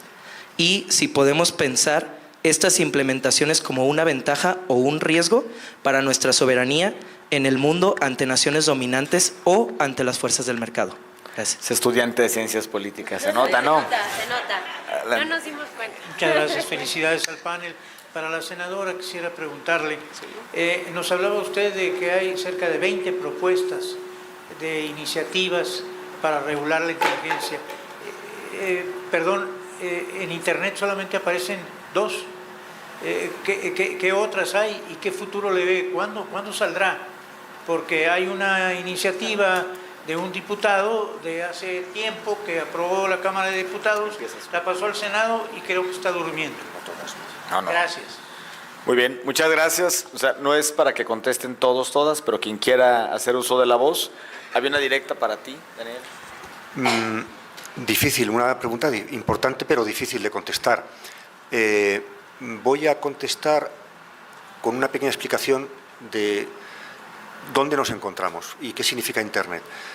Desde mi punto de vista, Internet lo que hace es romper la distinción tajante que había antes de Internet entre el mundo de la información acreditada y el mundo de la conversación pública. Había directores de periódicos, de cadenas de televisión que dictaminaban qué es lo que era considerable como información y la gente que hablábamos. Y se ha producido una especie de desbordamiento en virtud del cual esa distinción no está clara y ya no hay una relación vertical entre unos expertos y unos ignorantes, hay una horizontalización de la opinión, hay un proceso de desintermediación, ya no necesitamos a los sindicalistas, a los políticos, a los profesores, a los periodistas, con perdón de mis colegas de mesa. Ese era el lugar común, el tópico, ¿no? Y además eso iba a producir una enorme democratización. ¿Recordáis las primaveras árabes? Qué triste, qué pena, ¿no? Qué poco duró aquello. Pero pensábamos en esa clave, ¿no?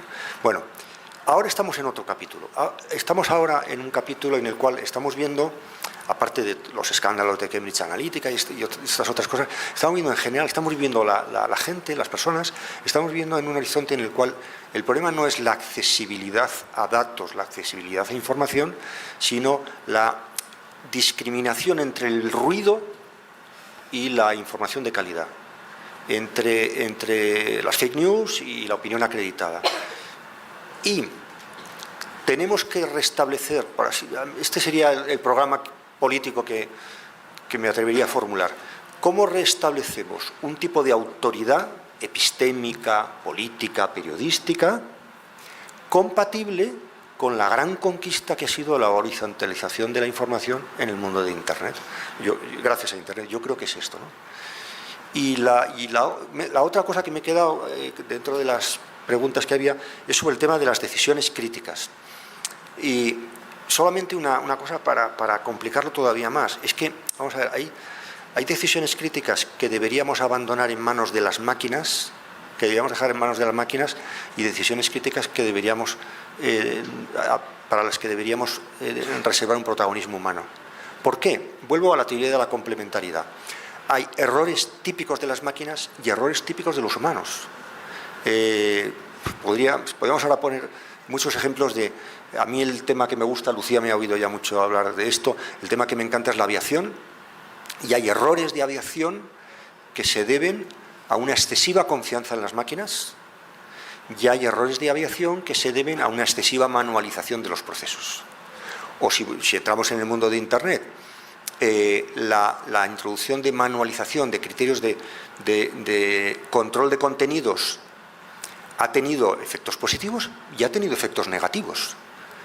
Es decir, hay errores, sesgos que se producen por la intervención de los humanos en los procesos y otros por la escasa intervención de los humanos en los procesos.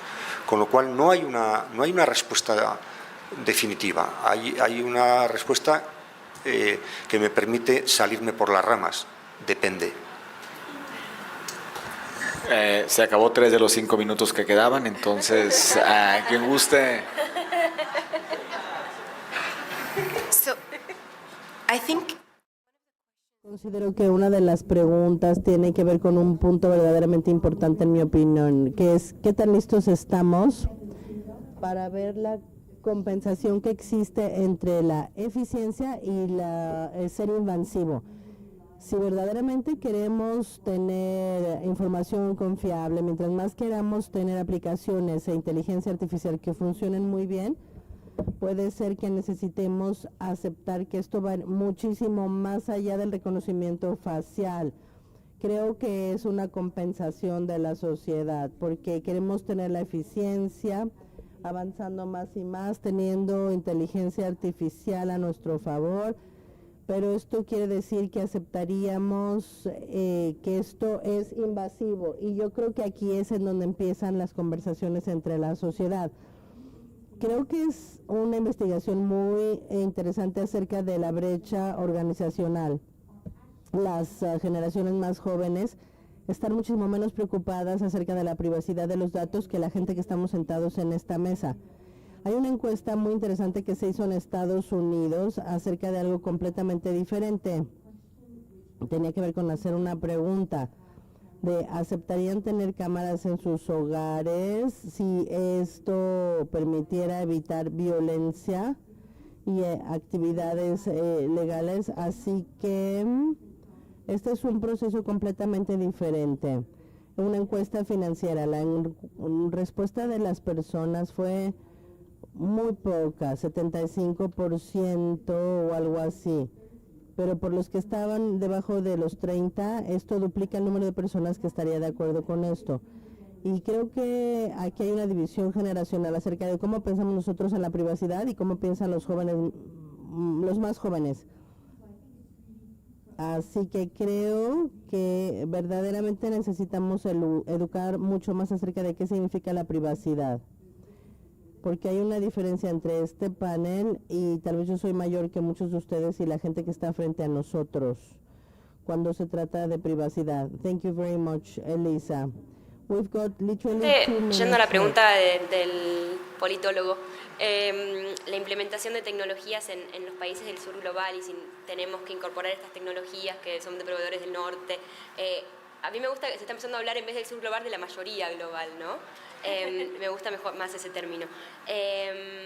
Creo que sí, que no nos podemos permitir esperar a que desarrollar nuestra propia tecnología, porque ayer se hablaba de los desafíos del siglo XX con los desafíos del siglo XXI y cómo hacemos para abordar los dos al mismo tiempo.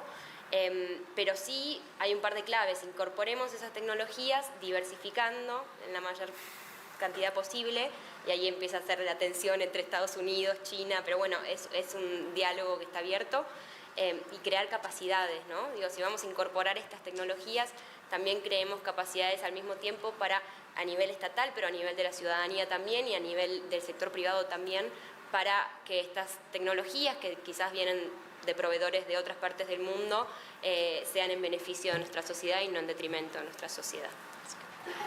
Bueno, Yo quería responder a la pregunta de derechos humanos. venga, un minuto. Quería responder a la pregunta sobre inteligencia artificial y derechos humanos, que creo que es uno de los usos a los que se estaba refiriendo Lucía. En lugares como México, que tenemos una crisis real, profunda de derechos humanos, creo que es es bueno retomarlo en cómo los ejemplos de esta agregación de datos puede servir, y lo hemos visto en lugares específicos en México.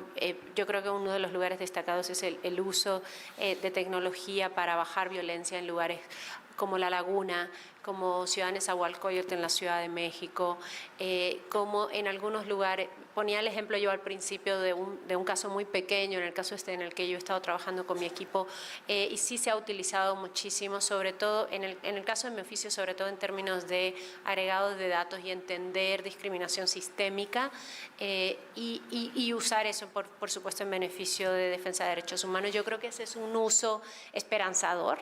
Creo que es uno de los buenos ejemplos de cómo podríamos utilizar este tipo de tecnologías para resolver problemas muy locales, que no, digamos, la tecnología no está diseñada para eso. Pero la utilizamos para eso. Pienso, por ejemplo, en el tremendo uso que mis amigas y yo en México le hemos dado a las tecnologías de geolocalización para tratar de cuidarnos entre nosotras en un país donde matan a más de 9 mujeres al día. Y creo que son ejemplos muy locales de cómo una tecnología inventada en Israel nos ayuda a mi amiga y a mí para tratar de mirarnos una a la otra cuando una de las dos está en cobertura. Entonces trato de pensar en estos ejemplos locales de utilización de tecnología a partir de nuestras necesidades, y creo que, bueno, me gusta cerrar con esto porque creo que es una nota un poco esperanzadora también de cómo podemos usarlo en beneficios de nuestros problemas. Bueno, muchas gracias, Penilei. Alejandra se despedirá. Nomás le recordamos a todas y todos que después de este panel es el último de inteligencia artificial, con el tema inteligencia artificial y el futuro de la educación. Vamos ahora con la pregunta si seguirán siendo las universidades los templos de la verdad. Los invitamos a todas y todos que se puedan quedar. Para cerrar con broche de oro, Alejandra, adelante. Nada más para cerrar, sí están publicadas las iniciativas, tanto en el sitio del Senado como en diputados. Hay 7 en diputados en el sitio, están turnadas, ninguna se ha votado, están turnadas a comisiones. El proceso legislativo es que presentas una iniciativa y de ahí se van a las comisiones a ser discutidas. Entonces están turnadas a las comisiones, igual las del Senado. Es un tema muy nuevo y las comisiones no las han dictaminado. Las comisiones, una vez que las analizan, las regresan al Pleno, y en el Pleno es donde se votan. Y ninguna se ha votado, todavía están en comisiones siendo discutidas. Están entonces en el proceso legislativo. Sí hay urgencia, y quiero hablar de la ley de ciberseguridad. También hay muchas iniciativas, hay 29 iniciativas en temas de ciberseguridad que tampoco ha sido votada. Eso está más avanzado en diputados. Hay una ley de ciberseguridad que probablemente se vote en estos días, pero bueno, va de la mano porque uno de los temas que se han hablado aquí es el tema de seguridad, y es importantísimo que salga ya una ley de ciberseguridad. Y creo que nada más para cerrar, en temas de derechos humanos y de alto riesgo, en general el tema de hipervigilancia, que además trastoca nuestro derecho a la privacidad, y el tema de calificación, o sea, que se use la inteligencia artificial para calificarte, también es uno de los usos que estamos viendo que debería ser regulado y no utilizado. Claro. Y pues con eso muchísimas gracias a todas las panelistas, al doctor también, y gracias también al público que se quedó de ver así. Sigue la conversación con el siguiente diálogo. Muchas gracias.